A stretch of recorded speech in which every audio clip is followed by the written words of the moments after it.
দেখা যায় তার এই অস্ত্রের এগেনস্টে 50 রাউন্ড গুলি তার কাছে আছে।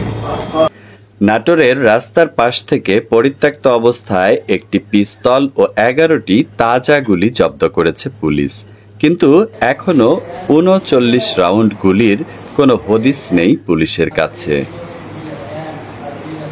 রোববার রাত 10টার দিকে নাটোর শহরের স্টেশন কারবালা মোড় এলাকা থেকে এই অস্ত্র ও গুলি উদ্ধার করা হয়েছে। উদ্ধার করা আগ্নেয়াস্ত্র শহরের একজন ঠিকাদারের নামে লাইসেন্স করা। এই প্রসঙ্গে নাটোরের পুলিশ সুপার মোহাম্মদ মারাফত হুসাইন জানান, অবৈধ অস্ত্র উদ্ধারে পুলিশ কর্মকর্তাদের আগেই নির্দেশনা প্রদান করা হয়েছিল। এর ধারাবাহিকতায় রোববার রাতে শহরের স্টেশন এলাকার ঠিকাদার আশফাকুল ইসলামের বাড়ির সামনে থেকে একটি পিস্তল, 11 রাউন্ড তাজা গুলি ও 2টি ম্যাগাজিন উদ্ধার করেছে পুলিশ। উদ্ধারকৃত এই অস্ত্রের লাইসেন্সধারী মালিক আশফাকুল ইসলাম।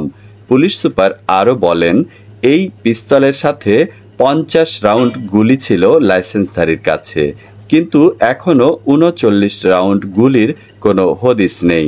তিনি আরও বলেন, এই অস্ত্র দিয়ে তিনি সন্ত্রাসী কায়দায় গত 5 আগস্ট গুলিও চালিয়েছিলেন বলে জানা যায়। পুলিশ সুপার আরও বলেন, উদ্ধার হওয়া অস্ত্রসহ আরও কয়েকটি অস্ত্র ঠিকাদার আশফাকুলের বেহাত হয়েছে বলে আশফাকুল নিজেই পুলিশকে জানিয়েছিলেন।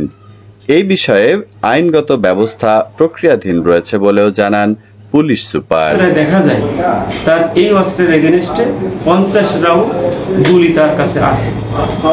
জনশ্রুতি আছে গত 5 আগস্ট তিনি সন্ত্রাসী কায়দায় এই অস্ত্র দিয়ে গুলি করেছেন মনে জানা যায়, এবং তার অস্ত্রের গুলিতে অনেকে আহত হয়।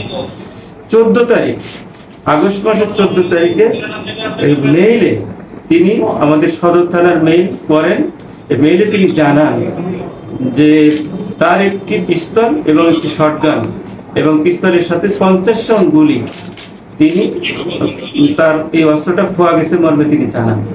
এই অস্ত্রটা আজকে আমরা অস্ত্র উদ্ধার অভিযানে গেলে এই অস্ত্রটি তার বাড়ির সন্নিকটে পাওয়া যায়। আমরা এই সংক্রান্তে একটা জিডি করব, জিডি মূলে তদন্ত করব। যেহেতু 39 রাউন্ড গুলি হদিস পাওয়া যাচ্ছে না, এই সংক্রান্তে পরবর্তীতে মামলা নেওয়া হবে।